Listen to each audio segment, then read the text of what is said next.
नमस्कार सभी को, स्वागत है आप सबका आज के इस न्यू लेक्चर में। आज हम लोग इस लेक्चर में बात करने जा रहे हैं कि अवतल दर्पण की जो वक्रता त्रिज्या r और फोकस दूरी f होती है, उसमें जो संबंध होता है r बराबर 2f, जो कि हम लोग जानते हैं, इसका गणितीय रूप से प्रूफ देखेंगे, यानी निगमन देखेंगे कि r बराबर 2f कैसे होता है। ठीक है, बहुत ही इम्पॉर्टेंट है, बहुत ज़्यादा इम्पॉर्टेंट है। लगभग हर साल बोर्ड एग्जाम में इससे रिलेटिव क्वेश्चन या ये पूछा जाता है। ठीक है, तो चलिए हम लोग देखते हैं अवतल दर्पण की वक्रता त्रिज्या r और फोकस दूरी में संबंध क्या होता है। चलिए, तो सबसे पहले हम बात करते हैं कि अवतल दर्पण, ठीक है, इसकी दूसरी तरफ मैंने पॉलिश कर दी और ये वाला पृष्ठ परावर्तक पृष्ठ बन गया। यहाँ पर इसके मिड पॉइंट को हम लोग इसका ध्रुव बोलते हैं और ध्रुव से होकर जाने वाली रेखा को हम लोग जानते हैं, क्या बोलते हैं, मुख्य अक्ष बोलते हैं।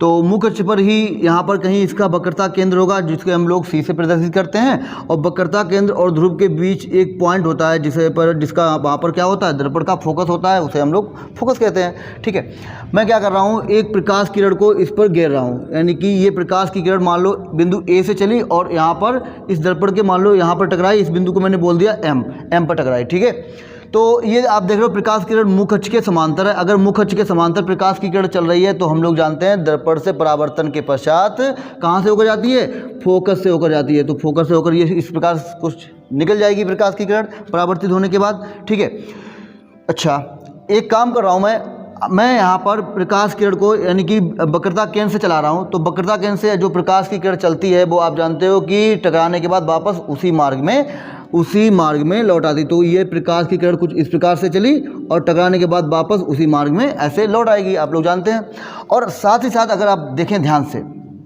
यहाँ पर अगर ध्यान से देखें तो ये कुछ इस प्रकार से एक कांच का गोला बन रहा होगा हमारे पास, जो कि ये सेंटर है। और अगर मैं यहाँ पर इस पर एक स्पर्श रेखा खींचूँ, ठीक है, कि आपने पढ़ा होगा कि किसी वृत्त पर अगर किसी बिंदु पर हम लोग स्पर्श रेखा खींचें और सेंटर से उस पर यदि हम लोग एक खड़ी रेखा खींच दें तो ये रेखा जो है इस पर लंब कहलाती है। ठीक है, तो क्या हो जाएगी, लंब हो जाएगी। तो आप देख रहे हो ये इसका, अगर हम देखें ये वृत्त बन रहा है यानी गोला बन रहा है, ये उसका केंद्र है, उसी का केंद्र है भाई। कांच के खोखले गोले का जो भाग होता है, जो कटा हुआ भाग होता है, उसे दर्पण कहलाता है हमारा। तो ये दर्पण जो है कांच के खोखले गोले का भाग है, उसी के केंद्र को हम लोग इसका वक्रता केंद्र कहते हैं। तो ये केंद्र हुआ ना इस गोले का। इस पर मैंने एक स्पर्श रेखा खींची, यहाँ से मैंने इस पर क्या डाल दिया, एक रेखा खींची जो कि इस पर कैसी होगी, लंब होगी। तो ये रेखा लंब होगी, ये हम लोग प्रमेय पढ़े हुए हैं। ठीक है, तो ये लंब होगी यानी कि ये किसका काम करेगी, लंब का काम करेगी, यानी बन जाएगी इसके लिए अभिलंब। तो क्या बन जाएगी बेटा, ये अभिलंब बन जाएगी हमारे पास, क्या बन जाएगी, अभिलंब रेखा बन जाएगी। अगर अभिलंब रेखा बन गई तो यहाँ पर हम लोग परावर्तन के नियम का यूज कर सकते हैं। क्या कर सकते हैं, परावर्तन के नियम का यूज कर सकते हैं। तो परावर्तन का नियम हम लोग जानते हैं क्या होता है।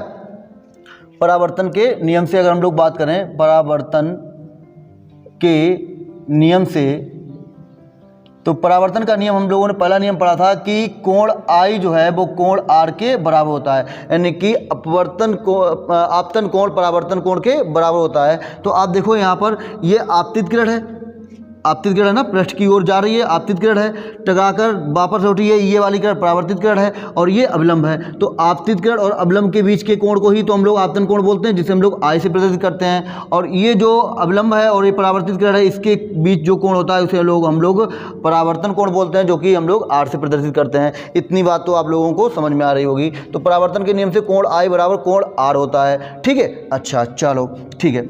अब यार अगर मैं यहाँ पर बात करूँ तो जरा ध्यान से देखो, ये AM जो रेखा है ना वो CP रेखा के कैसे है, समांतर है, क्योंकि ये CP क्या है, मुख्य अक्ष है, और ये AM रेखा जो है समांतर रेखा चल रही है। तो ये दोनों एक दूसरे के कैसी हैं, समांतर हैं, क्योंकि AM समांतर है CP के। अगर ये दोनों रेखाएं एक दूसरे के समांतर हैं तो आप देख रहे हो जो CM रेखा है ना वो इस रेखा को काट रही है। आप देख रहे हो ये जेड बन रहा है, ये जेड बन रहा है ना, यानी कि ये रेखा काट रही है। ठीक है, तो आप लोगों ने प्रमेय पढ़ी होगी कक्षा 9 में कि दो समांतर रेखा को अगर कोई तिर्यक रेखा काटती है तो उनके एकांतर कोण कैसे होते हैं, बराबर होते हैं। तो ये कोण और ये कोण आपस में कैसे होंगे, बराबर होंगे। ठीक है, तो ये कोण और ये कोण कैसा होगा, बराबर होगा। तो ये कोण, अगर ये देखो ध्यान से, ये कोण और ये कोण कैसा हो जाएगा, बराबर हो जाएगा। तो यहाँ पर आप देखेंगे कि AM CP के बराबर है, इसलिए कोण AMC बराबर होगा कोण MCP के। बोलिए, तो यहाँ पर आप देखिए कोण I इस कोण के बराबर होगा, तो ये कोण क्या है? कोण I है, ये कोण I है बराबर कोण MCP, यानी कि ये कोण हमको पता चल गया क्या होगा? I होगा।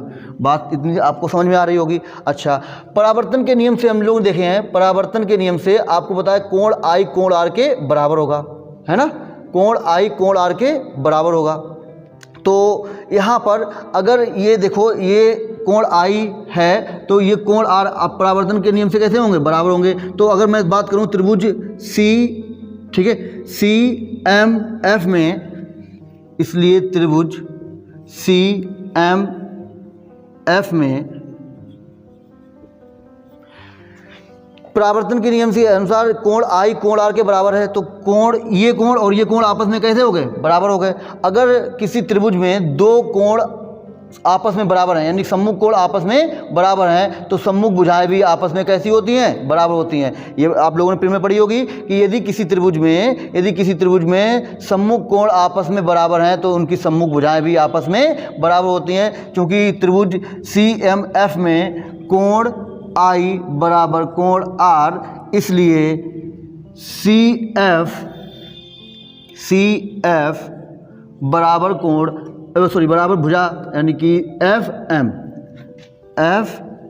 इतनी बात आपको समझ में आ रही होगी कि यदि किसी त्रिभुज के सम्मुख कोण आपस में बराबर हैं तो सम्मुख भुजाएं भी आपस में बराबर होंगी, तो CF बराबर FM, ठीक है। अच्छा, अब अगर मैं यहाँ पर ये देखूँ कि ये जो दर्पण है ना, जो दर्पण का द्वारक होता है, दर्पण चूँकि बहुत ही छोटा होता है तो उसका द्वारक भी और ज़्यादा छोटा होगा। तो यहाँ पर हम लोग काफ़ी बड़े चित्र को बनाए हुए हैं, तो यहाँ पर अगर हम देखें तो ये दर्पण बहुत छोटा होगा, ठीक है। तो ये जो बिंदु यानी आपतित किरण होगी ना, ये यहाँ पर मान लो मुखच है, ध्रुव है, ये मुखच वाली रेखा है। यहाँ से मैं जब प्रकाश की किरण को यहाँ पर आपतित कराऊंगा, ये बिंदु M जो है वो लगभग ऐसा होगा कि ये बिंदु जो है कहाँ पर आ जाएगा? लगभग बिंदु P पर ही आ जाएगा, ठीक है। तो यहाँ पर अगर मैं कंडीशन लगाऊं कि यदि, कंडीशन क्या है? ये मतलब कंडीशन भी बोल सकते हैं या एजम्पशन, कुछ भी बोल सकते हो कि यहाँ पर यदि दर्पण का द्वारक बहुत ही छोटा हो तो आप देखेंगे कि ये जो बिंदु M होगा वो उठ के कहाँ आ जाएगा? लगभग कहाँ पर आ जाएगा? P पर आ जाएगा। तो ये जो FM वाली जो भुजा होगी वो कहाँ पर आ जाएगी? P पर आ जाएगी। जब बिंदु M आ जाएगा यहाँ पर तो FM FP के बराबर हो जाएगा कि नहीं हो जाएगा? बोलो भाई। तो यहाँ से हम बोल सकते हैं कि FM बराबर FP, और एक्चुअली में जो ये FP है ना वो फोकस है ना, और आपको पता है ध्रुव और फोकस के बीच की दूरी को हम लोग फोकस दूरी बोलते हैं। ये हमारे पास F से हम लोग प्रदर्शित करते हैं, और ये वक्रता केंद्र और ध्रुव के बीच की जो दूरी होती है उसे हम लोग वक्रता त्रिज्या बोलते हैं, जिसे हम लोग R से प्रदर्शित करते हैं, ठीक है। ओके, तो आप लोग ने देखा कि यदि हम दर्पण का द्वारक बहुत ही छोटा ले रहे हैं तो वहाँ पर ये बिंदु M उठ के P पर आ जाएगा, तो उस समय FM वाली जो भुजा होगी वो FP के बराबर हो जाएगी। तो FM बराबर FP हो जाएगा उस केस में। तो FM बराबर FP। अब यहाँ पर अगर आप देखें ध्यान से, यहाँ पर अगर आप देखें तो ये भुजा जब यहाँ पर आ जाएगी तो CM वाली भुजा, तो CM वाली जो भुजा है वो बिंदु जब M यहाँ पर आ जाएगी तो CM वाली भुजा CP के बराबर हो जाएगी ना, बोलो। तथा CM बराबर CP, ठीक है, CM बराबर CP। तो यहाँ पर आप देखें CM जो है वो CP के बराबर है। CM को हम लोग लिख सकते हैं, इस CM को जब यहाँ पर आ जाएगी तो ये CM को हम लोग लिख सकते हैं CF प्लस FP। इसको मैं लिख सकता हूँ CF प्लस FP, और बराबर हम लोगों को CP पता है क्या है? R है, तो इसलिए हम लोग यहाँ पर CP को ऐसा ही रखेंगे, ठीक है। तो यहाँ पर आप देखो CF जो है हमको क्या पता है? नहीं पता है, तो इसे हमें बदलना पड़ेगा। CF जो है किसके बराबर है? CF जो है FM के बराबर है। तो यहाँ पर हम लोग जहाँ CF है वहाँ पर हम लोग FM लिख सकते हैं, तो FM प्लस FP बराबर CP। और आप यहाँ पर अगर देखें ध्यान से तो जो FM है वो किसके बराबर है? एफ पी के बराबर है तो एफ एम की जगह हम लोग लिखेंगे एफ पी प्लस ये F P is equal to C P, ठीक है, सी पी। अब एफ पी भी पता है हमको आर है, सॉरी एफ पी क्या है, एफ है, एफ पी एफ है, सी पी आर है। तो अब हमको रखना होगा यहाँ पर इनकी वैल्यू, तो यहाँ पर वैल्यू रखेंगे। वैल्यू रखते समय हम लोगों को यहाँ पर चिन्ह को आप विशेष ध्यान देना पड़ेगा। अब चिन्ह कैसे ध्यान देना है, ध्यान दीजिएगा। सभी दूरियाँ, ध्यान रखिएगा, सभी दूरियाँ हम लोग कहाँ से नापते हैं, ध्रुव से। सभी दूरियाँ ध्रुव से मापी जाएंगी, ध्रुव से मापी जाएंगी, ये बात ध्यान रखना। सभी दूरियां हम लोग ध्रुव से मापेंगे। किससे मापेंगे, ध्रुव से मापेंगे। दूसरी कंडीशन, यदि हम लोग, यदि दूरी प्रकाश किरण के चलने की दिशा में है तो धनात्मक होगी, और यदि विपरीत दिशा में है, विपरीत दिशा में है तो ऋणात्मक होगी। ये बात याद रखिएगा, ठीक है। तो चलो हम लोग सबसे पहले कंडीशन देखेंगे। कंडीशन क्या है, ये दूरी हम लोग सबसे कहाँ से नापते हैं, हम लोग दूरी ध्रुव से मापते हैं। तो ध्रुव यहाँ पर रहा, हम दूरी किधर मापेंगे, इस तरफ, ठीक है, दूरी हम लोग इधर मापेंगे। और आप देख रहे हो प्रकाश किरण किधर चल रही है, इस तरफ, प्रकाश किरण इधर चल रही है, दूरी माप रहे हैं इस तरफ, यानी कि विपरीत दिशा हो गई। तो दूरी किस साइन के साथ ली जाएगी, माइनस साइन के साथ ली जाएगी। तो ये दूरी हम लोग यहाँ से मापेंगे, है कितनी, एफ, लेकिन कैसी होगी, ऋणात्मक होगी। क्यों होगी, क्योंकि प्रकाश किरण चल रही है इस दिशा में, दूरी माप रहे हैं हम लोग इस दिशा में, तो ये माइनस का एफ होगी। और आप देखेंगे ये भी एफ पी है, तो ये भी कैसी होगी, माइनस का एफ होगी।